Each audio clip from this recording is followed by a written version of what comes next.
What if nothing was actually wrong with you as a trader and the only thing that was missing was some old school rules that still work today? I'm going to walk you through the exact old school solutions that directly repair the struggles that traders had last year. Not hype, not shortcuts, just rules that bring clarity, discipline, consistency, and control back into your trading. So, what are the 6 old school rule solutions? These rules built traders long before algorithms ever existed, and they still outperform anything new. Brandon and I were having a discussion earlier today about the younger generation and why they're pulled so much to trading these trading AIs and all that kind of stuff that they throw them in their absolutely automated trades. And I said, they work really well, except there's one flaw. They typically don't take account for when the market goes into correction or changes direction. So they work really well in one direction, but they haven't got a program quite yet to switch polarity when the market's going down. So the big deals we want to look at is pick one strategy. So by picking one strategy, mastering it, this equals ending your inconsistency. I hate to say that it's that simple, but it is that simple. Even Mark Douglas talks about in his book, Trading in the Zone, he talks about pick one system, one even setup. Focus on that until you absolutely master it. And he knows that if you get it edged into your brain, exactly what that looks like, you will react to it when you see it on the chart. I'm going to show in just a little bit one of my favorite setups, which I think is one of the more conservative, but one of the most consistent setups and triggers. Build yourself a pre-flight checklist. The AutoPilot traders, you get a pre-flight checklist every week. But if you don't, just get yourself a piece of paper or a journal and write down for every potential trade where I'm going to get in, what my stop loss is going to be based on percentages, and what my price target is based on percentages, and then the size of my position. So that's what goes down on your pre-flight checklist. So include the ticker of whatever you're going to be trading. Now, journaling equals creating a structure of awareness, because what gets recorded and journaled are things that typically when you go back and review, you'll say, that's where I can make improvement. And here's what I did great. Here's what needs improvement. And here's my plan to improve. So journaling, very critical. And I will venture to guess that maybe 30% of the people who trade actually journal. And lack of journaling impacts your ability to be consistent. Then there's target, stop, size, and this equals removing fear and protecting capital. Emotional control, this equals preventing impulsive trades. And we'll get into each one of those here shortly. So if these rules really solve the struggles we just saw, would learning them be worth your time? I hope you say yes to that. Let's go ahead and get off with old school solution number 1. Pick one strategy. If your results were inconsistent this year, this rule alone could change everything. So pick one strategy. And this equals eliminating confusion. I know some of you said, what do I trade? How much do I trade? Getting in, getting out. By having one strategy, it's a very binary choice. Yes, I followed my strategy, or no, I didn't follow my strategy, and here were the results. It's a repeatable process, which helps you build that routine. And it certainly, when you're working with the mechanical system, it is less emotional because you're letting the mechanics of the system work in your favor. So this rule directly solves inconsistent results. And part of those inconsistent results is not so much whether you made a profit or a loss, but the consistency of following the process. So having one clear, proven strategy remove a lot of the confusion you faced this past year. And would you like to see mine? I'm going to show it to you here shortly. So what's interesting, Mark Douglas suggests in his book that you focus on one for just 90 days. Do it for 90 days and then measure your results against what you were doing previously.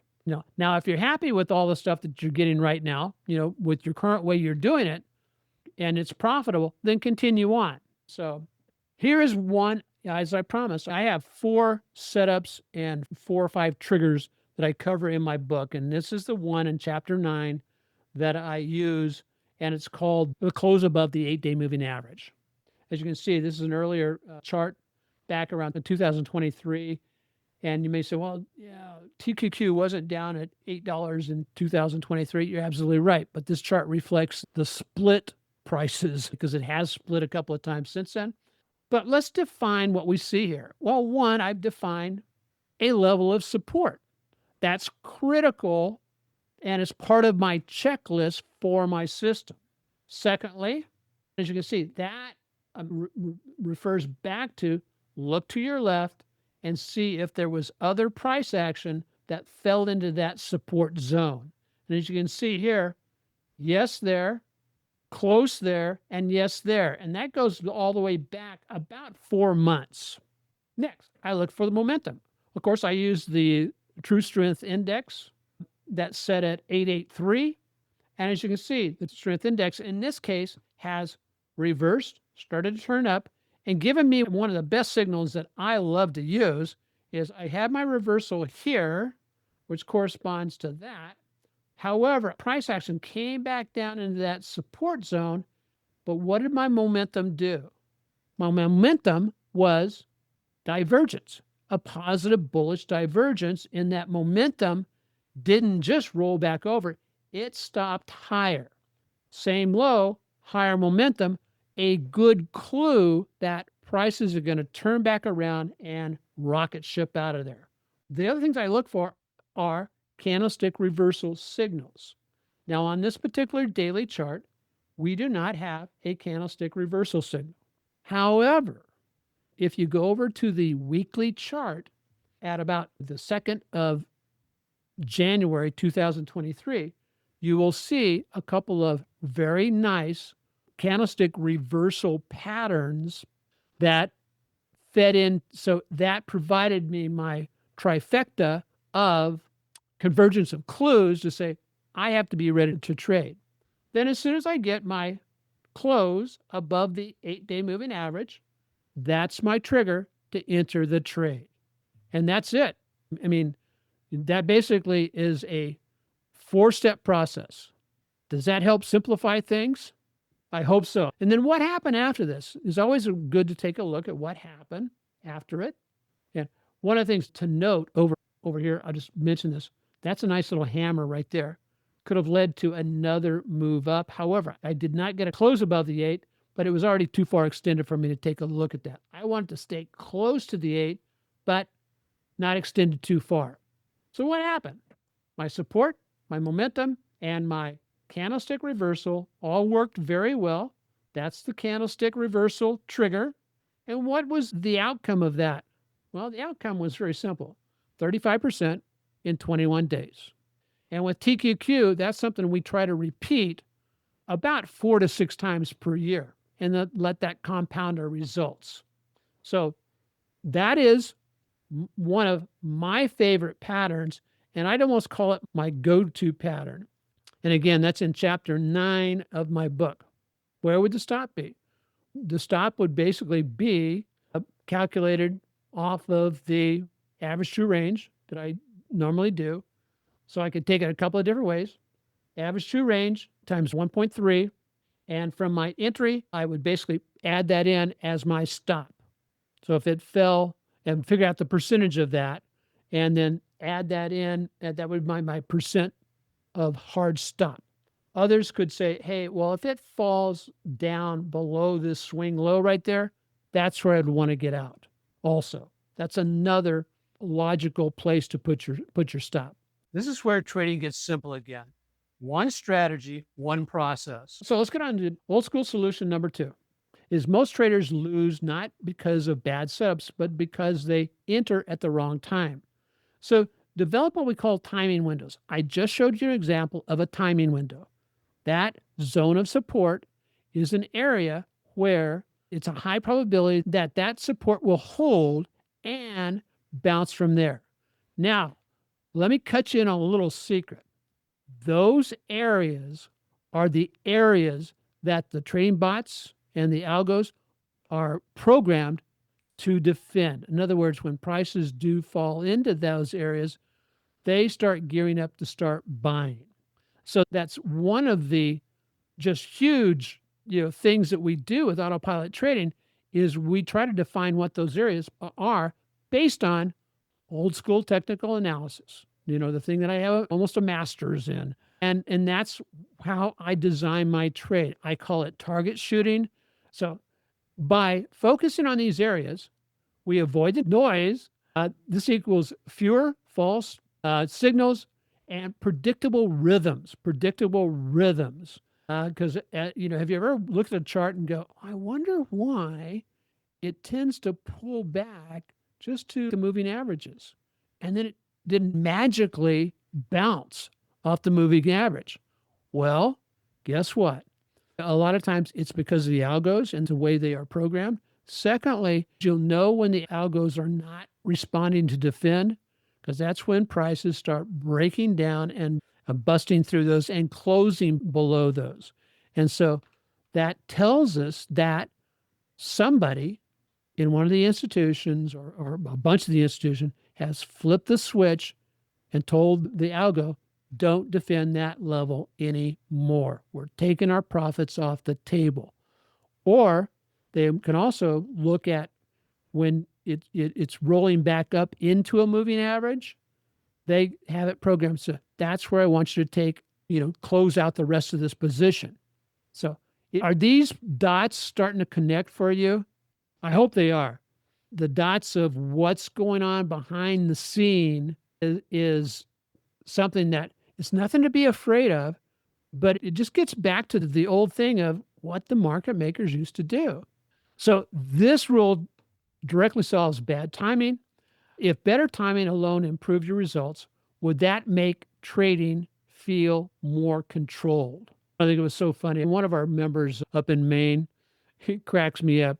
He sends me an email the other day, and it's got him in his snow outfit on his skis up on some slope in Maine, going skiing for the first time this year. And he just goes, don't worry, autopilot trading is taking care of all my trades because I'm enjoying my skiing. Now, that's clearly a picture of a man who is in control. The goal isn't to beat the market, it's to stop fighting the market. These rules help you to trade with the odds shifted in your favor. So number 3 is a pilot wouldn't take off without a checklist. So why do traders? A checklist equals preventing emotional decisions. And also it helps with itchy fingers on your mouse. Repeat those steps that equal discipline, objective reviews, this equals consistency. So would a simple checklist help you avoid impulsive trading and second guessing? 4 is the journal. And we covered this earlier. Journaling, this equals seeing behavioral patterns in yourself and celebrating your wins, honest feedback, which take into account what did I do right, what went wrong, what can I improve? And so it allows you to do that review system. And so again, I highly recommend doing your trade journal and journaling. So you can see how journaling would make your blind spots obvious. So one of the biggest mistakes I see in people who do journal is they never read the darn thing after they're done journaling. So they're not making any adjustments to help themselves get better. The gentleman Deming, was it Charles Deming, who introduced over in Japan after World War II, the constant improvement thing? I was fortunate enough to actually go to one of his conferences when I was still in the Navy. It was a small private class just for Navy guys. And oh my gosh, what a brilliant man. But he kept always coming back to, it's not the people, it's the process. And so that's part of the thing with our trading. It's the process in us to a point because we have responsibility for implementing the process. So what's your excuse for not journaling. Number 5 is define size target before entry. Your real protection in a volatile market isn't the chart, it's your risk discipline. That's when I always talk to people when I'm saying, okay, when you're putting a trade, what is your risk profile? Your risk profile is going to be different depending on what the size of your account is. What you define is your risk tolerance, defines where your stop losses should go. That's what it basically is all about. There are some really good, and I think we even define it in the book, about how to define your risk. It's very simple math to work through. Anyway, we won't get into that, but it is there because we covered just about everything in that book that we could, and also kept it really, really simple. We are able to define our risk.